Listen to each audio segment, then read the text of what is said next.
Knowing that forgiving others is good for us is one thing, but it's quite another to put it into practice. Here are some tips on how you can forgive someone, even when they're not sorry.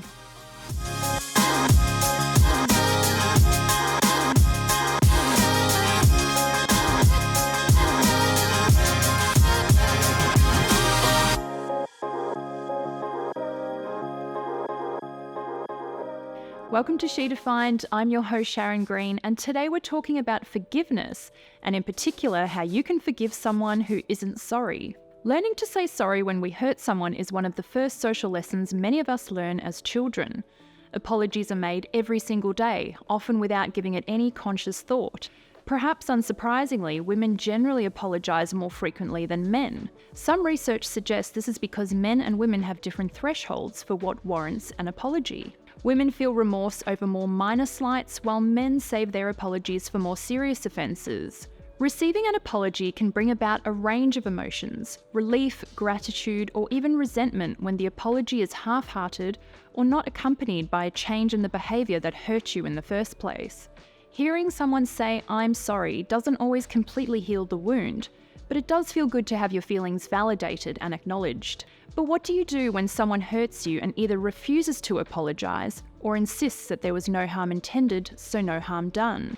Can you forgive someone who doesn't ask for forgiveness or who doesn't seem to be sorry at all? Professor Robert Enright, a pioneer in the scientific study of forgiveness and the author of 8 Keys to Forgiveness, believes the concept needs to be reframed as something you do primarily for your own peace and well-being. Enright describes forgiveness as a special kind of moral virtue in which we are making a conscious decision to give grace and kindness to someone who has been unfair to us. Enright does not suggest ignoring the pain the other person has caused us, as we need to honour emotions as a healthy part of the healing process. However, eventually we must make a decision to move on. Clinging to resentment or anger indefinitely will not change the person who hurt us, but it may do damage to your own mental health. Enright's research indicates that forgiveness, with or without an apology, has far greater benefits for us than stubbornly waiting for an expression of remorse. Forgiveness can help to reduce feelings of anxiety and depression and even heal from substance addiction. Knowing that forgiving others is good for us is one thing, but it's quite another to put it into practice. Forgiveness begins with removing any expectation of remorse or reconciliation and acknowledging that forgiveness does not rely on participation from the other person. Here are Enright's 8 Keys to Forgiveness, with tips on how you can start including them in your own life. Know what forgiveness is and why it matters. Forgiveness is an act of mercy that you extend to someone who has hurt you.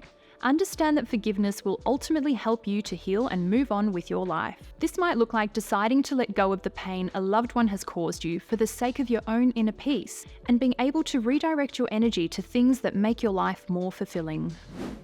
Strengthen your forgiveness muscles.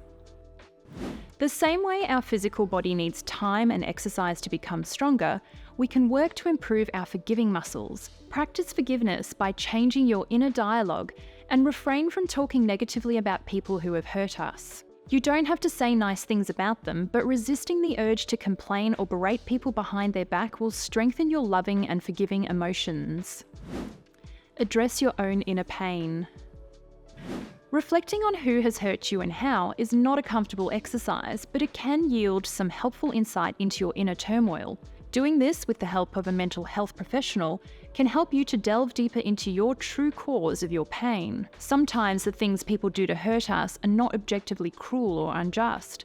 Perhaps they hurt you through carelessness or unknowingly activated a personal trigger for you, or neglected you in a time of need.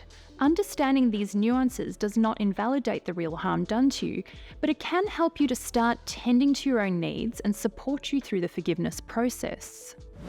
Use empathy to develop a forgiving mind. Empathy and forgiveness are closely linked, and learning to practice empathy for those who hurt us helps us learn how to forgive more freely. Extending compassion to someone who has wronged us does not need to involve any direct interaction with this person. Rather, you can imagine or reflect on what you know about them and consider how their actions may have been caused by their own personal traumas, insecurities, and emotional wounds. Thinking about why they may behave the way they do and recognizing your shared desire for love and safety can be a powerful first step in letting go of harmful anger and resentment. Find meaning in your suffering. Suffering is a part of life, and pretending otherwise only sets us up for disappointment and a worldview skewed by toxic positivity. Finding your meaning or value from your suffering does not mean invalidating or minimizing your pain. For some, it might mean sharing your experience to help others through activism. For others, it's reflecting on how your suffering has changed you for the better, perhaps through becoming more resilient and self-sufficient. Using your suffering to become more compassionate and loving to others is a powerful way to strengthen your ability to forgive. Call upon other strengths when forgiveness is hard. For some, forgiveness simply won't feel like an option in the here and now, and don't force it if it feels impossible. Instead, acknowledge that forgiveness can take time and effort, and consider all of your other strengths that you can use to help you. Use your courage and patience to allow yourself the time you need to move on, call on your wisdom to reflect on all the ways forgiveness will heal your pain, and practice humility to understand that all humans are prone to making mistakes. Forgive yourself. If you find it hard to forgive others, reflect on how forgiving you are to yourself. People who hold onto grudges for dear life often have quite a critical inner dialogue and may struggle to love themselves and embrace their own imperfections. Moving away from punishing ourselves when we slip up and forgiving ourselves can go a long way in being more loving to ourselves and others. Develop a forgiving heart. Extending love to people who have hurt you may sound impossible, but it is a powerful way to live in a world often characterized by cruelty.